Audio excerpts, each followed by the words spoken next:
চলতি বছরে পবিত্র হজ পালনে বিশ্বের বিভিন্ন দেশ থেকে সৌদি আরব গেছেন প্রায় ২০ লাখ মুসল্লি। তবে তীব্র গরমের কারণে নাভিশ্বাস অবস্থা হাজিদের। ৫২ ডিগ্রির পারদ ছুঁয়েছে তাপমাত্রা। দাবদাহের কারণে অসুস্থ হয়ে প্রতিদিনই ঘটছে প্রাণহানির ঘটনা।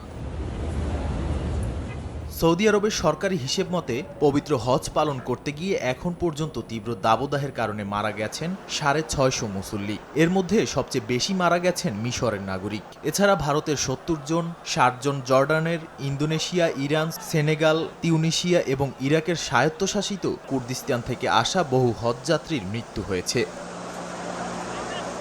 মক্কার পার্শ্ববর্তী বৃহত্তম আল মুয়াইসেম হাসপাতালের মর্গ থেকে পাওয়া তথ্য অনুযায়ী হজযাত্রী মৃত্যুর সংখ্যাটি নিশ্চিত হওয়া গেছে বলে জানায় বার্তা সংস্থা এএপি। তীব্র গরমের কারণে এখন পর্যন্ত অসুস্থ হয়ে হাসপাতালে ভর্তি রয়েছেন ২,০০০-এর বেশি মুসল্লি।